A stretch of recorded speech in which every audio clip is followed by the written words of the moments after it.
Tom, quite interesting. I must show you do. I have my notes, Tom.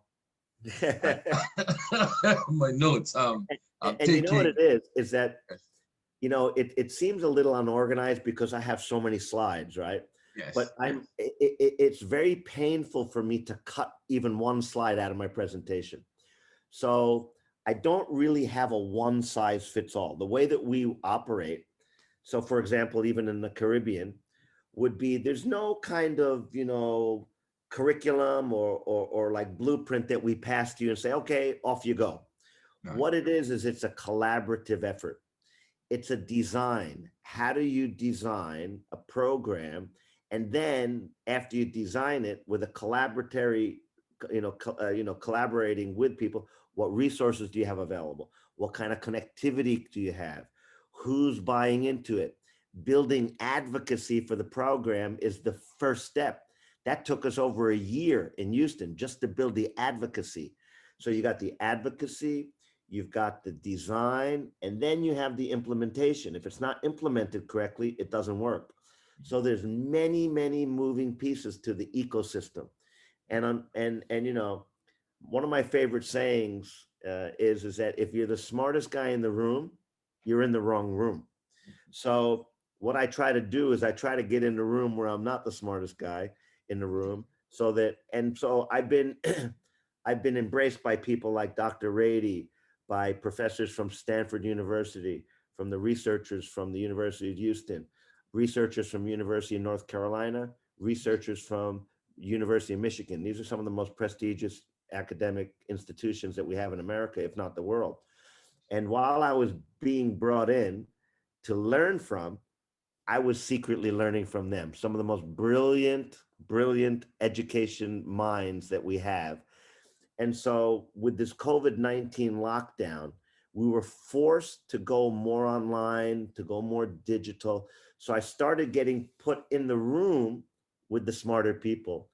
And then our whole kind of mindset changed in a very positive way, because now we have sport and we have education, and we started realizing the design of our program where what is happening at home is being reinforced at the schools, and what's being reinforced at the school is happening at home.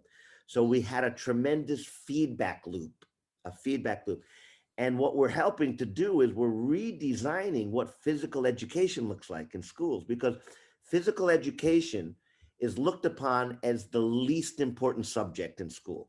It does not have the status of mathematics, science, history, whatever you want to say. And also, physical education doesn't have any homework. So we flipped it upside down. And when we started realizing that in academia, if you don't have parents participating with their kids at home, helping with homework, taking interest in their studies, then those kids fall behind. It's the same with sports. So we're already seeing the correlation of the kids in the schools in Houston, the better kids, we can see the correlation to what's happening at home. So that's a massive point that parents need to understand that. So anyway, probably talking too much here, but I'm just No, giving no, you. Tom. We're listening, Tom. We are listening to you, being educated, being guided, gaining understanding, about it. Specifically for me, as you know, I work with kids those ages during the day, and I have my notes here in terms of some of the things you were saying. How you interlocking Yes, the home and the playing field with the kids there, and the kids are looking for that, for want of a better word, that intermingling with the parents, yes, to be able, the parents yes, to be able to affirm them, to be able to be there and compliment them, and the words that you use to the yes, kids, you know. absolutely. Well, here's a couple of other things. Yes, So anybody that's listening, and yes, this just fits on a napkin. I always yes. joke around. I say, you want a national curriculum? Okay, here it goes. I'm going to give it to you right now. You ready for this? Any country that focuses on developing an army of children who are skilled at ball mastery, that's 50% of of solving the developmental jigsaw puzzle. Here's Mm. another one. The problem is for, here's first of all, the best countries in the world that develop the best players in the world, they win the battle at the entry level. They win the battle at the entry level. The rest of the other countries in the world, they believe that the battle's at the elite level. So they focus all of their finances, their money, their resources at the elite level. They've lost the battle at the entry level. So they think that they're going to catch up and they're going to close the gap at the elite level. Never happens. Never happens. So that's why the entry level is so incredibly important. And it's the most misunderstood part of football, because when you use that word, that terminology, grassroots football, that's the most misunderstood part of football, because most believe it's more an obligation than an opportunity. So they're not fully bought into it and they don't understand it. Sure. Very, very interesting, Tom. Very, very interesting. The way how you would put the information across, that we would be able to understand it Yes. properly. So as coaches, as managers, as parents too, and I have a lot of parents that's logged on the different social media sites, gaining and gleaning from you the information that is needed. And I love how you put the information together, how you would guide us through the process. Like for instance, when the kids were home working out, and you can see that transforming from the home onto the soccer field. You can see that confident, the touches. But I think what is most importantly with it, Tom, and I know you spoke about this, and I just want to dive into it too. You were really building a family too around these kids, because what you're doing too is the parents is paying attention to what the kids are doing and developing the kids. The kids don't fully understand it, but the parents know exactly what is transpiring in the interchange. And eventually you see the kids living it out on the soccer Yes. field. Yes. You're seeing the Absolutely. kids living it out actually on the soccer field, the moves that is being done from home. And also to parents too, if you really go back into your memory bank about the rooms, the spacing that the kids were playing, it wasn't 100 by 50 like a No. soccer field. It's a small space inside of the house, in the bedroom or in the drawing room, a very small space, Yes. which means you're teaching the kids and them to be able to operate in small areas at a very young age. Absolutely. At a very Absolutely. young age, you're teaching them ball control, being able to have that ball on their feet in a very small space with a lot of things that could distract them, but still they can look up and see their parents for a couple of seconds, back Yeah. down on the ball again to focus and move around with the ball. So some of these things I was spotting, Tom, with the kids, and I was watching a number of things around them. And one of the things came to mind when I'm coaching kids, you know, you're playing in traffic. Yes. You're playing in traffic. How do you deal with playing in traffic as a soccer player? From that young age, you're teaching kids, hey, you are playing in traffic. How are you going to maneuver out of this traffic? It's so You funny know, you say that. It's so yes, funny you say that that yes. I have to show you something Go here. ahead, Tom. We all ears. Go ahead, Tom. You Okay. have my attention. Go ahead. So this is exactly what you are talking about. This is a Yes, boy here yes. that talk about playing in traffic. Okay, where is it? Do I have that one? I thought I did. Oh yeah, okay, here you go. This is exactly what you're talking about right here. So we have programs around the world, like this is in Australia, okay? Yes, This is a 5-year-old boy. So what we do is we try to find kids that haven't played football yet. So we want to show it from zero. So what we do is we have what we call a 15-week challenge. yes, And what we do is we educate the parents. We show them exactly what we want them to do week 1 through 15, yes, and we document it. We have it yes. in a WhatsApp chat. I've got tons of these. I've got thousands of these videos, right? So this is a 5-year-old boy, Tristan.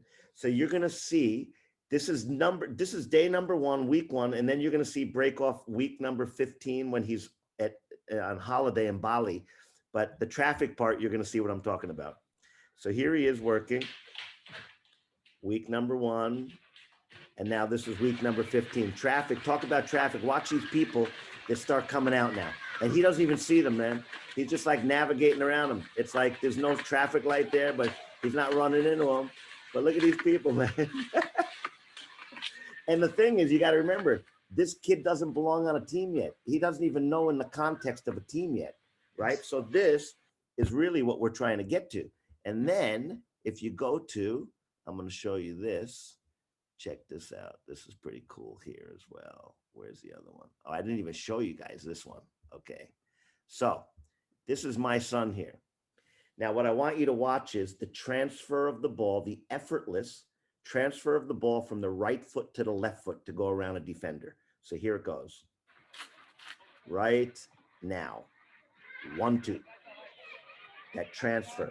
Now, this video, I would have never been able to analyze this as well as Dr. Rady from Harvard Medical School. So here we got a non-football soccer guy teaching me. I've been doing this business for 35, 40 years, teaching me something. What you're looking at right here, my boy, he's glancing over his shoulder because the goalkeeper threw the ball. This is geometry. This is mathematics, all done because of ball mastery. Because what he's doing is he's doing a mathematical equation of such complexity in a millisecond. He's measuring the speed of the ball. He's measuring the distance of the ball. He's measuring the trajectory of the ball. And watch what's going to happen. Look at your screen now. You ready for this? Doing a movement which is so difficult to do implicitly. Now, here's another one. You'll watch, and I was always wondering when I watched this video why my son receives the ball when he turns his back. And the reason is because he's not worried about the first defender. He's already looking beyond that to the second defender. So watch what happens, and he's using both his feet to position himself. Left foot pull back, right. Same thing here. When the defender comes, he uses both feet. Left foot, right foot to go around the player. So these are some things when you know what you're looking for to analyze, your whole world opens up, right? This little boy too, I've got these, I won't show the whole thing because it's lengthy, but this is a video of a father that basically documented a couple of years of his child's development.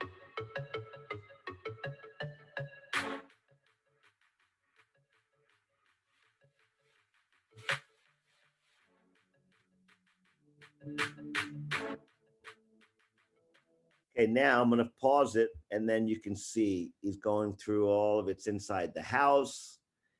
He's outside, mix it in with some games. He's playing futsal. He's inside the house again. Football starts at home. It's transferring into the living room, outside in the playground. Boom, boom, boom. Everything here, all inspired by our book and by, hearing about our work and this and that. But here's the cool thing. Now, here's what I'm talking about, the academia. So I asked this family, hey, by the way, how does your son do in school? Tom, nice to hear from you. The answer is absolutely yes. Our boys have shown a high level of intelligence, both school and many areas. They appear to have very advanced social skills, self-confidence, reading and math, art, physical mastery, balance.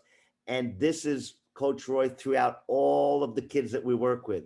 Jocelyn as well. We asked Jocelyn's parents, hold on a second, I'm going to come to it. Here, how does Jocelyn do in school? On the right, Josie's in the GATE program, which is an advanced accelerator. Josie's in the 4th grade and very intelligent.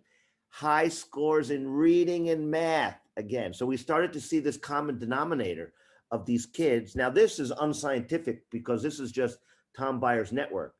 So it's either a coincidence that I stumbled upon these families who have smart kids, or we're helping to make kids smarter.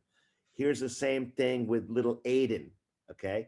This is a really interesting story because the mother sent me a message starting out on here on the left. Ever since we read your book and purchased your Japanese DVD, we started to understand and implement a program at home. We watched videos, blah, blah, blah, blah, blah, blah, blah. And then I asked her, I said, how does Aiden do in school? She goes, Aiden, on the right hand side, Aiden is doing very well in school. He's actually in a dual language program learning English and Korean. We speak Thai as well. His math skills and analytical thinking ranked high. Same thing with the girls here. These three triplets. These are three girls that basically the parents came upon our program when they were younger and they put a plan in place. So these are three girls, triplets, and they have an older brother too who's just as good. So this is the second triplet. Man, this can happen anywhere in the world. Anywhere in the world. Okay, so now let's break this down. I asked, well, how are the kids doing in school? Hi, Tom. Sorry, we just are seeing this now. Our kids are doing great in school. They are all top students in their entire grade, 90 students. The triplets recently finished third grade and Michael finished fourth grade. They're all in the school's gifted and talented programs. They're all in the book club because their reading is an advanced level, which is typically for fifth and sixth graders. In addition, 4 kids are in the nationally gifted program for John Hopkins Center for Talented Youth. And it goes on and on and on. And so again, this is just a very good byproduct of football starting at home and that role that parents play. So sorry, you mentioned that word traffic and I went off on a bit of a tangent here. No. It's okay, Tom. It's okay. It's just you just blowing my mind specifically, to be honest with you, with what you're showing and the information that you're presenting to us and sharing with us. I think it has really opened up my mind too in terms of thinking, as a coach, how I relate to players, the words that I would use with players to encourage and to motivate and to guide. It's helping me a lot. And I know some of the parents on the different social media platforms, because I have in front of me here who is logged on here. And then I have other laptops here other than this laptop on my phone. So I have all the social media networks on different compartments here. So my eyes are moving from place to place. And quite interesting, Tom. Quite interesting.